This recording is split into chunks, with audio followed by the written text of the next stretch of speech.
I bet you thought Donald Trump was so nice to Anthony Albanese at their meeting a couple of weeks ago. Turns out that's nothing compared to the love the US president gave to Japan's new and very conservative Prime Minister, Sanae Takaichi. I'll get used to that. Today, when they met to sign a deal to send the US the rare earths it needs for defence. Hey, that's a deal like we had. Among other things, China threat. Just listen now to this. I have always had a great love of Japan and a great respect of Japan. And I will say that this will be a relationship that will be stronger than ever before. And I look forward to working with you. And on behalf of our country, I want to just let you know, anytime you have any question, any doubt, anything you want, any favors you need, anything I can do to help Japan, we will be there. We are an ally at the strongest level. And it's a great honor to be with you, especially so early in what will be, I think, one of the greatest prime ministers. I think you will be one of the great, everything I know from Shinzo and others, you will be one of the great prime ministers. Trump offering to do favours, not just demanding them. I tell you, that alliance between two very powerful democracies is critical, particularly with the China threat. But for much of the media, the attention is actually on what Trump said on board his Air Force One. He wasn't ruling out defying the US constitutional ban and running for a third term as president. I would love to do it. I have my best numbers ever. It's very terrible. I have my best numbers. If you read it, am I not ruling it out? I mean, you'll have to tell me. Actually, his poll numbers are sliding, but never mind that. Cue the anti-Trump hysterics. You know who told us he was going to be a dictator on day one, and damn if he isn't a dictator. I told you all that years ago, that he had he was not going anywhere. He said it. He said, I want to be president for life. This is a guy who's got authoritarian envy. Now, is it really true? Can we... is it dictator Donald Trump? Joining me is a man who knows Trump well. Sean Spicer, Trump's first White House spokesman. Sean Spicer, great to see you again. Look, is Donald Trump just, I don't know, trolling the media, pulling their chain, or does he really hope to run for a third term as president? Well, first of all, Andrew, it's great to see you back again. I missed you. Not that James didn't do a fantastic job in your place, but it's good to see you. Look, I think it's not just the media. He loves screwing with the left in this, which the media is just a subset of. For him, this is fun. I think he enjoys being president. I think he doesn't want anyone to think he's going to stop. And that's part of it. Is the strategy is to keep them guessing. Is he really going to try to run again? Do we have to worry about him staying on? Is he going to still be the force to be reckoned with? But the bottom line is he loves to keep them guessing. And that's the fun part about it. That's a very interesting point I hadn't considered because, of course, normally your last term is your lame duck term. But if people fear or hope that it's going to be a third term, then that sort of wanes a bit. Very interesting. And it's not just the left. He wants the folks on the right to have a little bit of fear that they shouldn't start maybe thinking about running if they don't know that he's ruled it out. So it's not just it's trolling the folks on the left and the media, but it's also keeping the folks on the right at bay. So if you're thinking of running for president, you better be careful about even putting that toe in the water until you know for certain what the answer is. Very good. Well, because I was wondering why he would do it when it all feeds into this, Trump is a dictator sort of meme that is on the left. And this goes to another point that he made.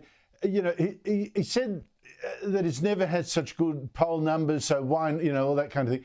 But I don't know if that's true, Sean, because the polls that I see, the Rasmussen poll, Nate Silver's poll of all the polls, they all show a fall in his support. Most people, more people don't support him than do. What's going on there, do you think? The base has never been stronger. So while the overall number, Donald Trump knows that his base is 100% behind him and it's rock solid so that wherever he goes, whatever he decides, they will follow him. And I think that's kind of what is really important here. In the first term, you know, it was members of Congress and people in the base that pushed back against him on some of his policies, some of the ideas that he had. This time, people are marching in lockstep with him. And I think that there's a big difference to some degree between the overall poll number, which I think he sometimes wants you to, you know, he does a little bit of sleight of hand. But more importantly, the base, when it comes to whether or not he would get the nomination again, I don't think there's any question about that. Donald Trump is going to have his first big sit-down in years now with China's President Xi Jinping. That's in South Korea on Friday, our time. The US and China are in the middle of a huge trade war, huge tariffs and all this kind of battle.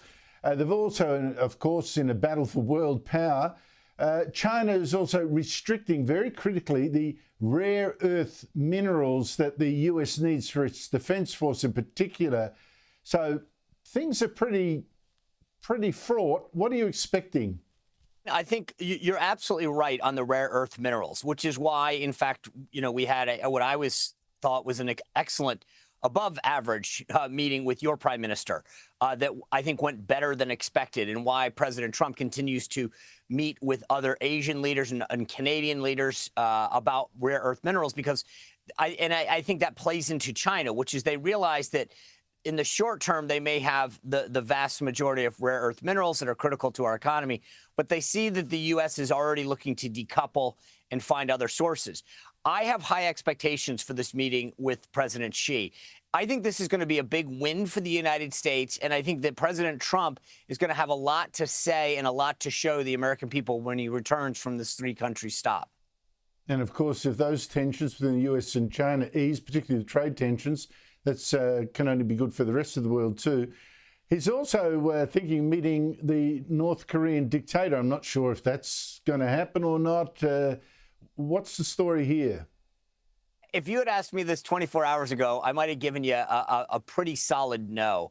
I'm starting to think that there's a good possibility that it happens. He's in South Korea. It's not often you're in South Korea.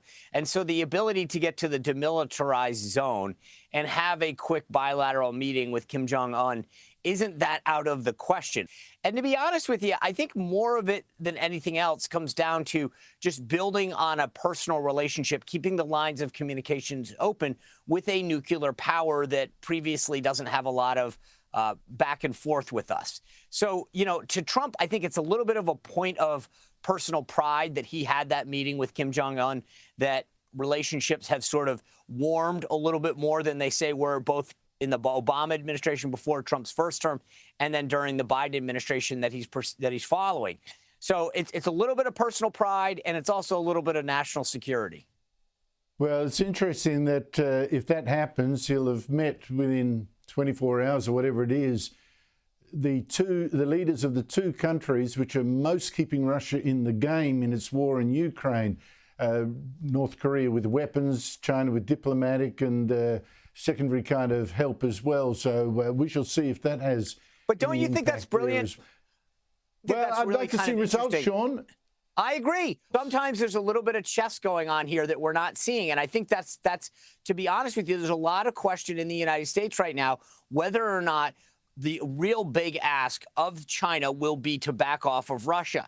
I'm skeptical of that. When I talk to a lot of people close to the Trump administration who otherwise wouldn't be, they feel a lot more optimistic that we may get something out of these negotiations with China that was unexpected, and that being some kind of commitment as far as what they will do to keep Russia in check. I've got my fingers crossed, high hopes. I think that it would be a huge, huge game changer, though, especially when it comes to isolating Putin. And you talk about meeting two of the three real big dictators. The only thing you've now done, you've talked Iran down, you've met with China, hopefully gotten a deal, met with Kim Jong-un, you got a deal. You've really started to isolate Putin at that point.